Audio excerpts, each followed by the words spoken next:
I'm the product manager with Solar Studios, and today we'll be looking at cabin assembly. So if you're good with your hands in a building way and have a project that needs to be air and water tight and insulated to current building regulations, but you're under the restriction of a budget, then this project may be for you. This process will require at least 2 people with general building knowledge. Unfortunately, it's not for DIY newbies. That said, let's get started.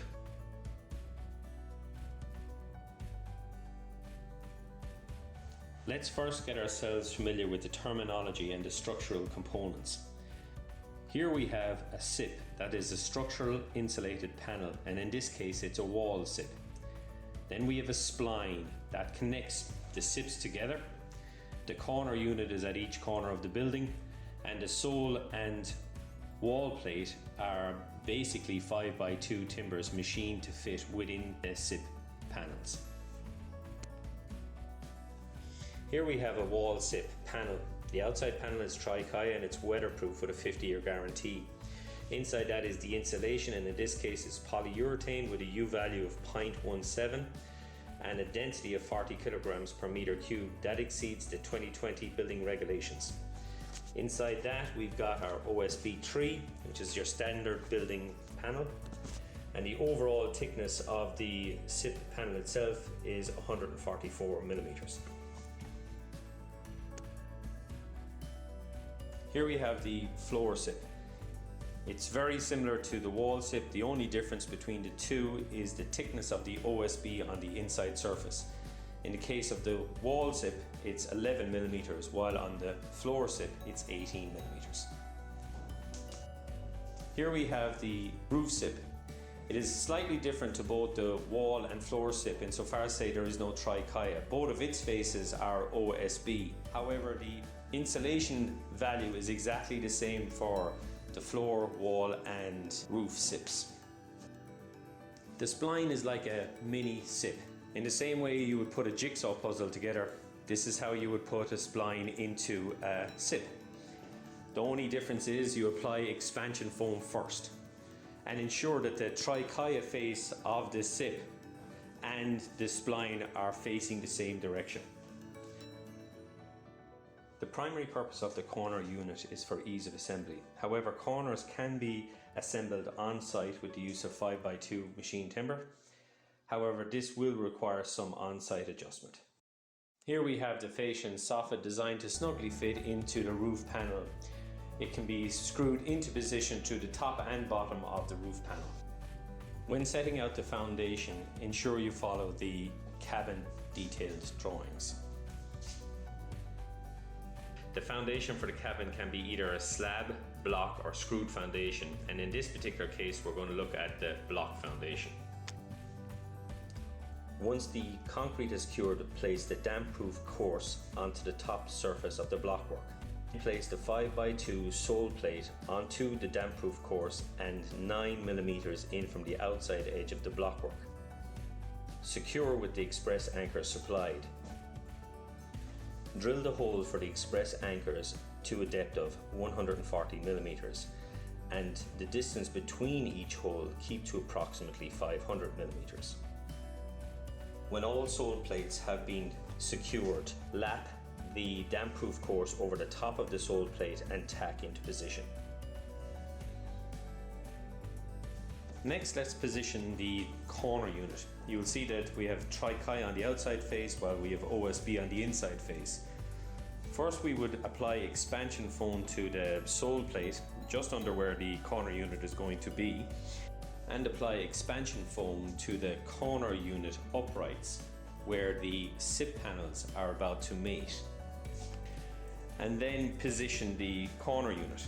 Note you'll use a spirit level to ensure that the unit is vertical. Once it is positioned correctly, then screw through the corner unit and into the sole plate. Next we will fit the SIP panel. First apply expansion foam again to the sole plate along the area where the SIP panel is to make contact, and move the SIP panel into position. Complete the corner unit as shown while applying expansion foam to the mating surface between the SIP panels and the sole plate. Use a spirit level to ensure that the SIP panels are vertical, and use stainless steel screws on the trichia surface, while standard screws will be fine on the OSB. 500mm between screws, while the screws themselves are 25mm in from the edge. Once the wall panels are completed on the edge, then again apply expansion foam to the rebate area where the spline is to be fitted. Repeat this process for all panels up until the door SIP. Also, a handy tip is not to install the sole plate under the door or the spline or corner unit at that area. The reason being is it makes it quite a bit handier to install the floor units when they're not in the way. You can install them once the floor units are in position. When installing the floor panels, ensure that the trichia is facing down towards the ground and that there is a 10mm gap around the perimeter of the floor unit between the wall and the SIP itself. Apply expansion foam into the rebate of the SIP and then fit the spline. Repeat this process until all floor panels are installed. When the floor SIPs are fitted, screw through the OSB face and into the spline, 25mm in from the edge and at 500mm centres. Then fit the sole plate and the remaining wall units. Finally, inject foam around the perimeter of the floor into the 10mm gap.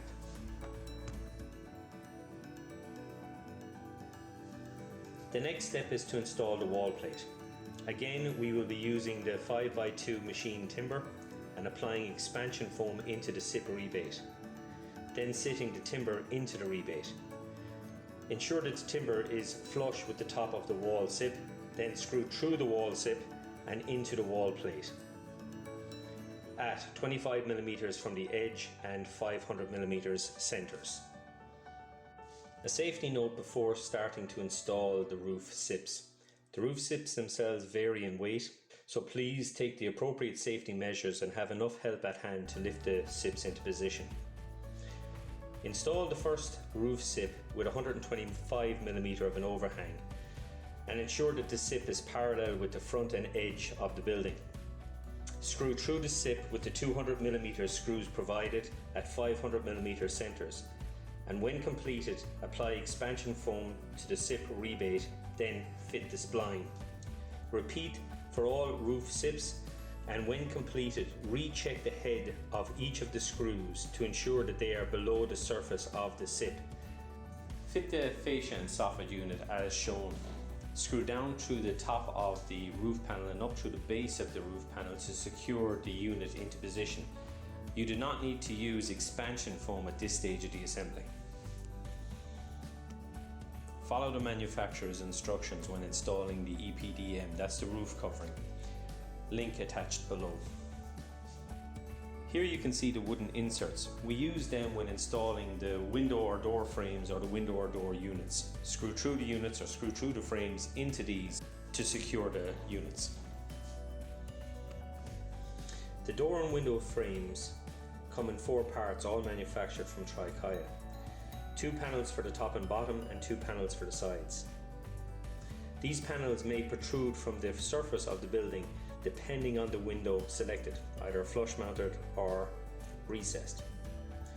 To fit the first panel, apply expansion foam to the surface of the SIP. Then lay the bottom panel onto the expansion foam and screw through it and into the wooden insert. Repeat this process for the top panel and then fit both sides. Repeat this process for all windows and the door. The remaining battens and plasterboard can be purchased from your local hardware store along with any electrical requirements you may have. Please note that electrical installation should be installed only by a qualified professional.